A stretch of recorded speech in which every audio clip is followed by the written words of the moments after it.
Good morning, everybody.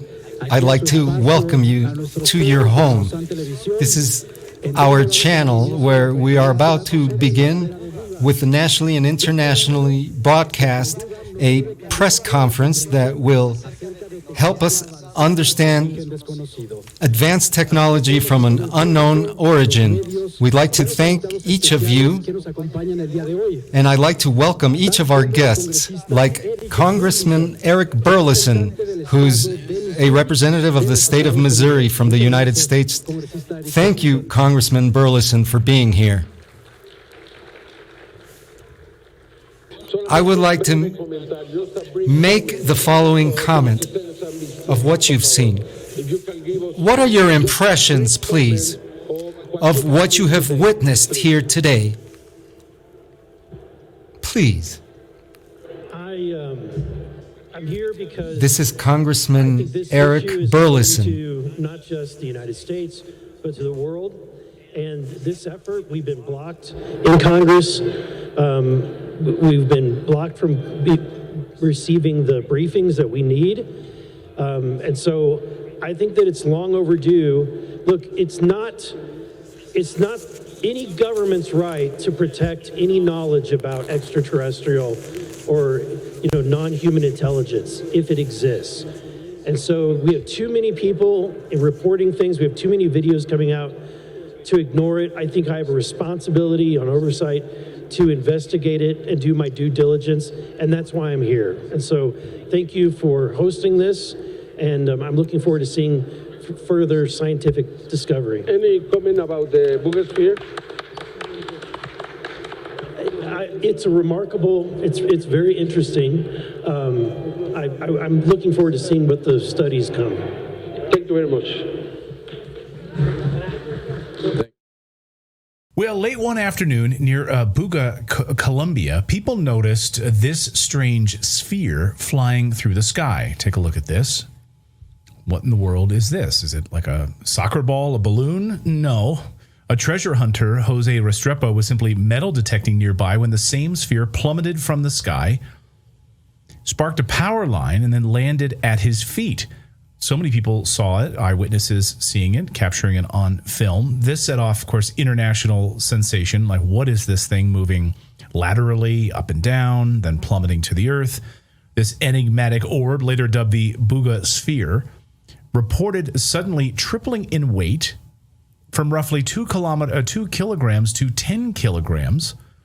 And it contains embedded fiber optic network cables with very odd thermal magnetic behaviors. And it has weird etched symbols on the side, possibly of extraterrestrial, or maybe it's clandestine. Here it is. So no one exactly knows. They've been analyzing it.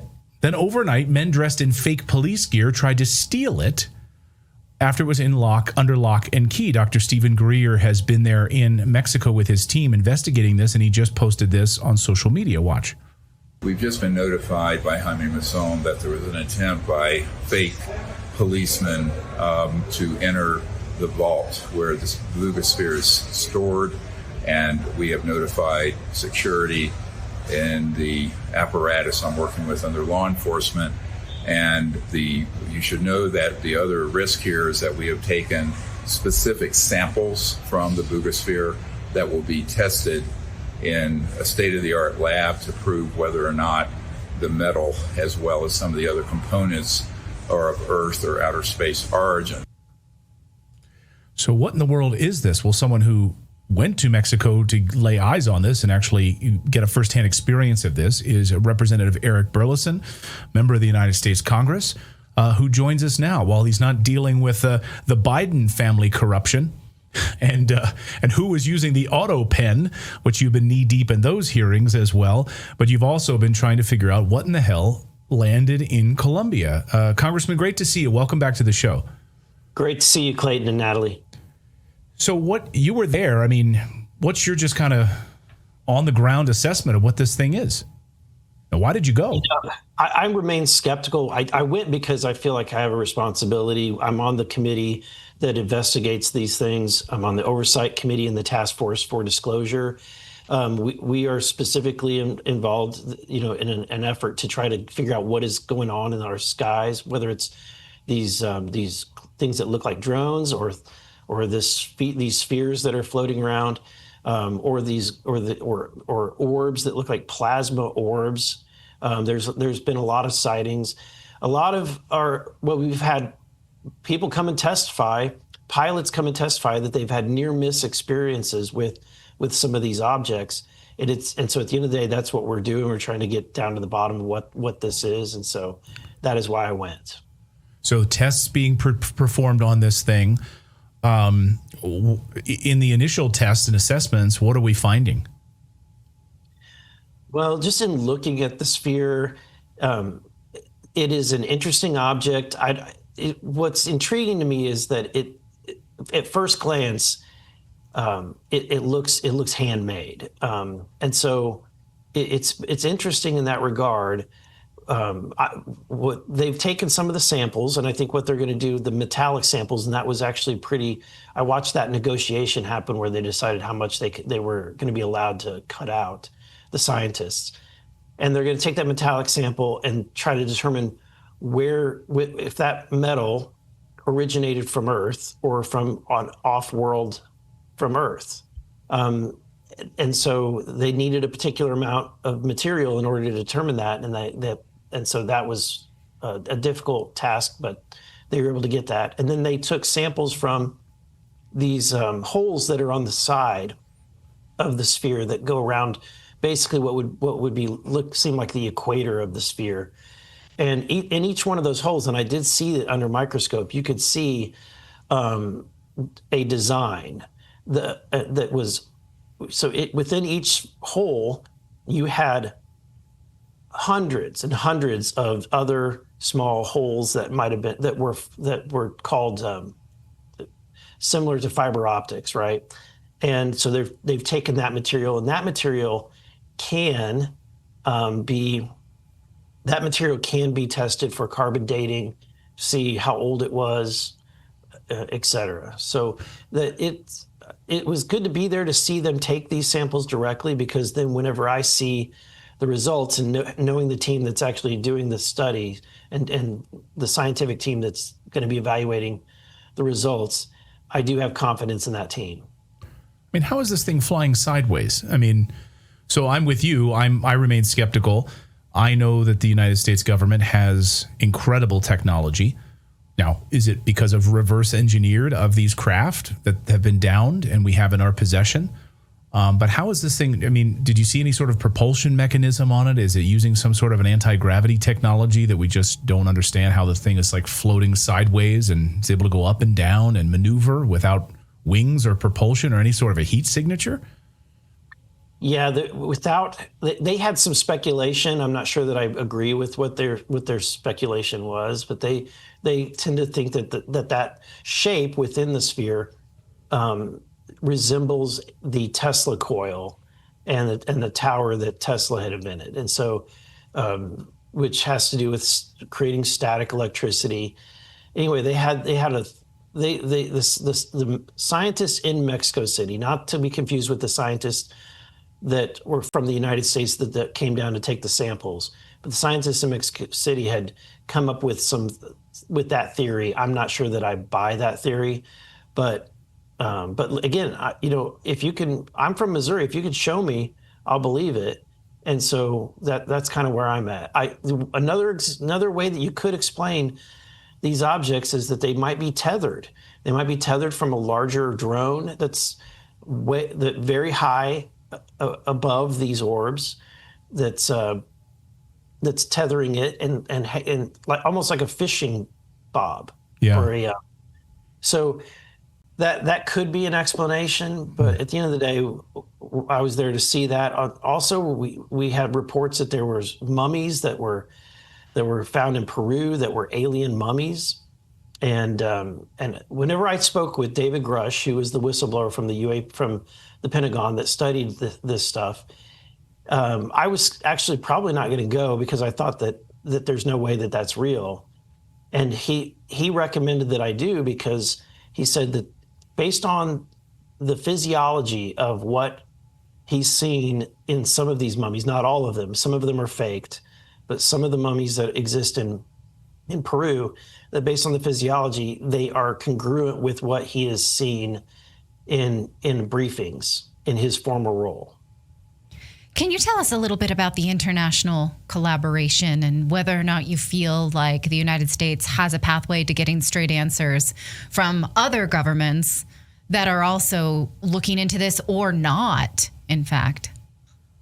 Yeah, I speak a little bit of Japanese, and which has been helpful because the congressmen in Japan have been reaching out, and I've been on a couple of meetings with them. They're looking to create something similar to what the United States has, which is Arrow. So they're looking to create a program because they have a significant number of sightings in Japan as well, particularly over nuclear sites and over water, which is what we consistently see in the United States. You know, these hearings that are going on, obviously trying to get to the bottom of this. There are, of course, Jeremy Corbell, James Fox, George Knapp, others who are saying, there's so many whistleblowers who are ready to come to Washington. They've got these stories. They've worked in the government. They've worked on these classified programs. Where are we with all of that? Are we going to get some big answers soon, are you hoping? I think we're just trying to make progress right now. We're trying to look. I've been frustrated in this experience.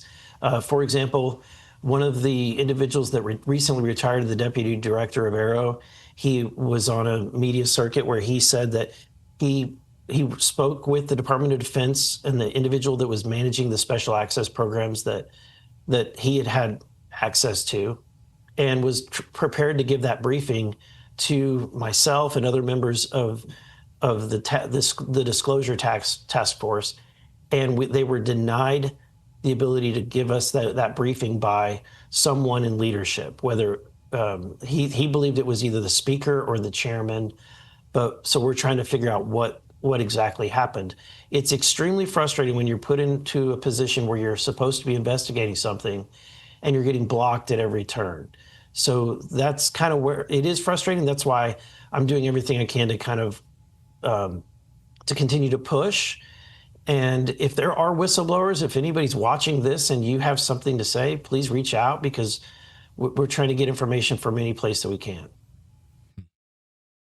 And whenever I spoke with David Grusch, who was the whistleblower from the UAP, from the Pentagon that studied this stuff, I was actually probably not going to go because I thought that there's no way that that's real. And he recommended that I do, because he said that based on the physiology of what he's seen in some of these mummies, not all of them, some of them are faked, but some of the mummies that exist in Peru, that based on the physiology, they are congruent with what he has seen in briefings in his former role.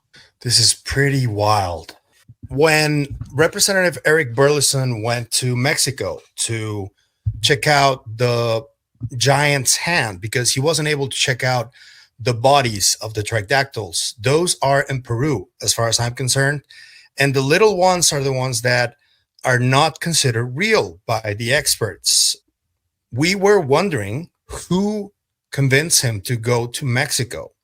And I thought that it was Timothy Alberino, because Timothy Alberino is 100% convinced that the M-types are real, just like me. The thing is, it wasn't him. It was David Grusch. And this is pretty wild, because Grusch actually connected the crash retrieval operation and the biologic studies with the morphology of the M-types. This is major news, because until today, I wasn't convinced that UFOs were in any way linked to the tridattils. And I still need to see some more evidence, not just hearsay, because right now he's just saying this about Grusch. We would love a statement from Grusch about this, because I don't know if Grusch is happy with Burlison coming out and saying this. If you believe we have crashed craft, stated earlier, do we have the bodies of the pilots who piloted this craft? as I've stated publicly already in my News Nation interview, biologics came with some of these recoveries. Yeah. Were they, I guess, human or non-human biologics? Non-human, and that was the assessment of people with direct knowledge on the program I talked to that are currently still on the program. And was this documentary evidence, this video, photos, eyewitness? Like, how would that be determined? The specific documentation I would have to talk to UNISCIF about. And now that he is pretty much saying, yeah, those bodies are remarkably similar to what I saw on the classified stuff that I was shown, now people who were like trying to separate the mommy's conversation or the tridactyls conversation from the UFO conversation, now this is going to become more difficult because arguably one of the most respected and credible whistleblowers, David Grusch, according to Burlison, is now giving credence to the tridactyls. When it comes to these, I'm going to bring it back to these actual entities. Yeah. Do we know, or we do have an understanding of how many of them we're talking about and the variety of them? Well, yeah, there is a variety, and we have a certain number of different things. But the like total numbers of like what's interacting with us on Earth, I mean, nobody knows that. And I mean, but there's an understanding of some that they do believe are interacting with us, and there's a variety in terms of there's variables. Yeah, I talked to people who are familiar with the biological analysis and everything. So we have some idea, not a complete picture, because it's like, you're looking at it, it's like, well, I don't even understand the physiology at all. It's like, what the heck? It's like way different, right? So, we have at least a description of this physiology. Yeah, no, I was in the room when, gotta be careful. I don't want to. I was in Washington D.C. with a very number of senior people that work for members of Congress. Joe speculated that a safe bet of who these people might be would be the Senate Armed Services. And that's who David Grusch was talking to. He doesn't mention Trump here at all, but he did brief people like really senior members of the Senate Armed Services or the House. I don't know, but the safest bet is the Senate Armed Services. Let's put it that way. When I was still in government, and I brought the people who worked on that stuff to the Hill. I mean, this is why the members were so confident to put out the Schumer amendment and stuff. And I was like, please explain. And they went into all those details and stuff. And I remember, some of the professional staff members were like, whoa, like they were like in G-lock, right? I asked what G-lock means because I was always curious about this term. And apparently this is a term that they use in the Air Force or pilots use to describe when they're like shocked or like G-lock is like, So whenever I'm guessing that if they had an ontological shock when they were being told this, that's what David Grusch meant when he says G-lock. Right. Because I mean, like a total world bubble got burst right there for a lot of people. And so we have some idea. It's not a complete picture. I mean, it's just like, but you're not even bringing in the right people. Like I think about my friend and colleague, Dr. Gary Nolan, which I started the Soul Foundation nonprofit with. I mean, he's like, Nobel level biologist, virologist. Like he's the guy that you would want on it, but he's not on it. So I think we can make a lot of progress in our understanding once again if this is more broadly studied. Turns out that it is Eric Burlison kind of a day. It wasn't enough to be on Redacted today with Clayton Morris. He was also on a Twitter space from a gentleman by the name of Diligent Dennison. I don't know how to describe this, but I know that Burlison did this. I will just show you what he said. He was asked a question by a user named Tupacabra, who is known in the UFO community. But now he doubled down and he went even way further, talking about President Trump and how David Grusch allegedly briefed him about Nordic beings and hybrids. He uses a very curious name to describe hybrids. And I would guess that if this is true in any way, that Grusch briefed Trump on other races, probably, if that is the case. But let's hear what Burlison said on that Twitter space.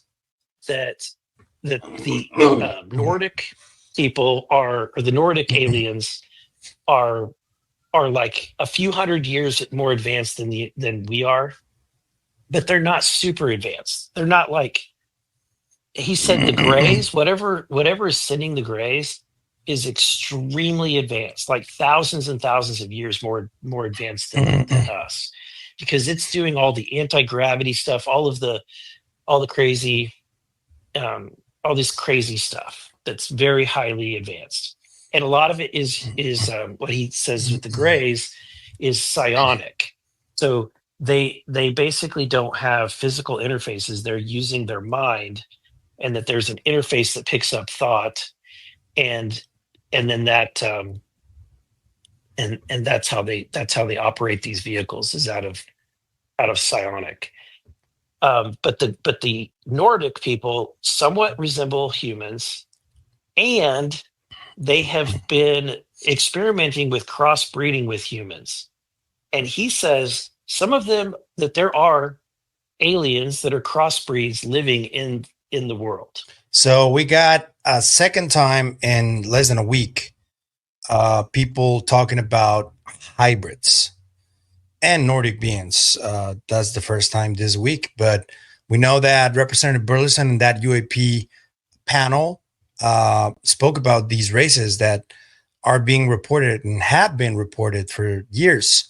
And he mentioned Nordics, tall whites, mantids, and the Greys. Oh, and reptilians. And I asked him, I go, okay, do they know that they're a crossbreed, or do they, like, how would you know that they are a crossbreed?